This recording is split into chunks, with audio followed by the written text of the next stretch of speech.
Hello everyone. In this video, we will learn to consider the kinetic energy of a collection of gas particles and the effect of temperature on the kinetic energy. 2.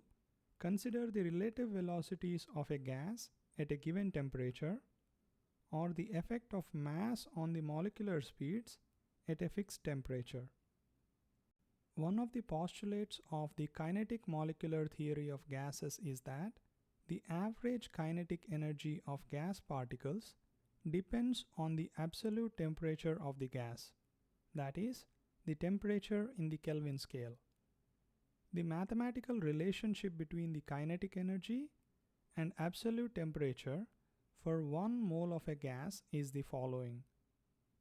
Kinetic energy average is equal to 3/2 RT, where Ke average is the average kinetic energy of 1 mole of gas particles in a sample, R is ideal gas constant, and T is temperature in Kelvin scale.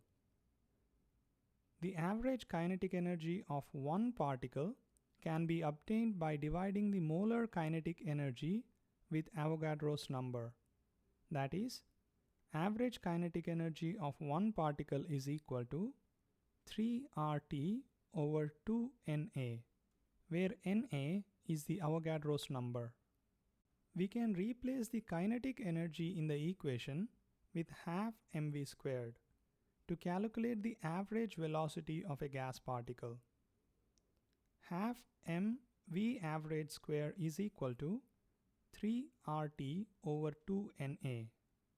If we rearrange this equation in such a way that we have V average on one side and all the other variables on the other side, we get V average is equal to square root of 3RT divided by m times Na, where m is the mass of one gas particle.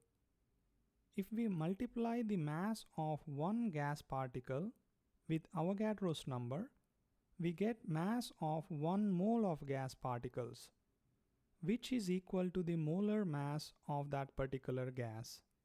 So the equation is V average is equal to square root of 3RT/m, where capital M is the molar mass of the gas. It is important to note that the value of R that we use in this equation is different than what we have been using so far.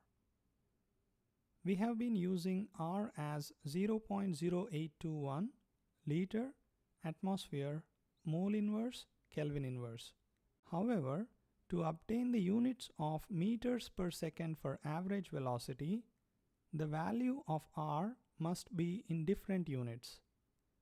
The R value we use for this equation is 8.314 joule per Kelvin per mole, and 1 joule is equal to 1 kilogram meter square per second square. If we plug in the units of R along with units of temperature and molar mass and do the math, the leftover units are meters per second, which are appropriate units for velocity. Gas particles continuously collide with each other and with the walls of the container, and in the process, they often exchange kinetic energy. Therefore, the gas particles often change their velocities, and at any instant, a sample of gas has a very large range of velocities. In a given sample of gas with an average velocity of V average, most particles move with average velocity, but some move much faster than average velocity and the others move much slower than the average velocity. If we plot the number of molecules on y-axis and the velocity of gas particles on x-axis, we get to see the distribution of velocities at a particular instant. The peak of the curve represents the velocity that is possessed by most of the gas particles. and this velocity is called as most probable velocity. The average velocity is very close to the value of most probable velocity. This distribution of velocities is referred to as Maxwell-Boltzmann distribution of velocities. If we look at the formula, the average velocity of gas particles depends on the temperature and the molar mass of the gas, that is, type of the gas particle. For a particular gas, that is, if the molar mass is kept constant, the average velocity of the gas particle increases as the temperature increases. And the average velocity is directly proportional to square root of absolute temperature. We can also write this in the form of V1 over V2 is equal to square root of T1 over T2, where V1 is the velocities at temperature T1 and V2 is the velocity at temperature T2. Let us say the temperature of gas increased from T1 to T2 and the velocity increases from V1 to V2, and the distribution curve flattens to increase the average velocity. For a mixture of gases at same temperature, that is, gas particles with different molar masses but same temperature, the average velocity of the gas particle increases as the molar mass decreases. That is, for lighter gas particles, the curve is flatter and the average velocity is higher. If T is constant, we can write the V average is inversely proportional to square root of molar mass, or V1 over V2 is equal to square root of m2 over m1, where V1 is the average velocity of the gas particle with molar mass m1 and V2 is the average velocity of the gas particle with molar mass m2. Let us do a couple of examples. Consider 1 liter gaseous samples of oxygen, helium, nitrogen, hydrogen, water, and carbon dioxide. If each sample is at standard temperature and pressure, that is 273 Kelvin and 1 atmosphere, which one will have highest kinetic energy?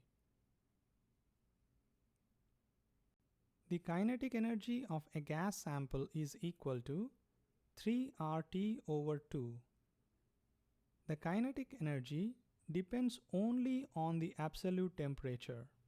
Since the absolute temperature of all the gases is same, kinetic energy is same for all the samples. Note that the kinetic energy is independent of the type of the gas particle.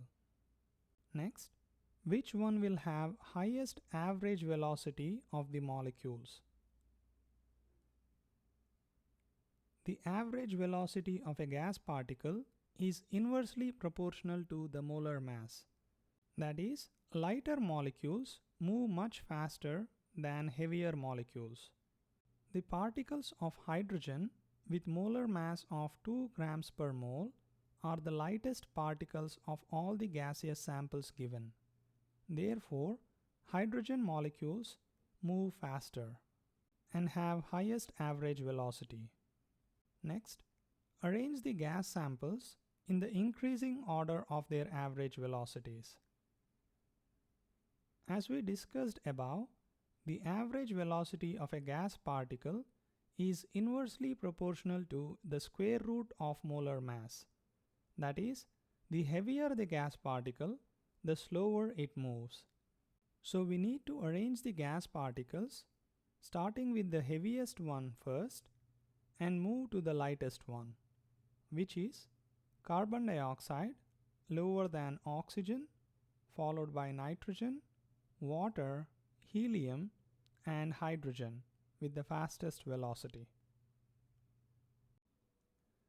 Next example, the temperature of a sample of helium gas is increased from 40 degrees Celsius to 80 degrees Celsius. By what factor will the average velocity of a helium particle change? We know that average velocity is equals to square root of 3 RT over m. For helium gas, molar mass is equals to constant. Therefore, we can write average velocity is directly proportional to square root of temperature, or V1 over V2 is equal to square root of T1 over T2. The important thing to note here is that the temperatures must be in Kelvin scale. So we need to convert the temperatures given into Kelvin scale. T1 is 40 degrees Celsius, which is 313 Kelvin. T2 is 80 degrees Celsius or 353 Kelvin. Let's assume the velocity of the helium particle at 40 degrees Celsius is V1 and the velocity of the particle at 80 degrees Celsius is V2. If we plug in the values, we get V2 is equals to 1.06 times V1. So the velocity increased by a factor of 1.06.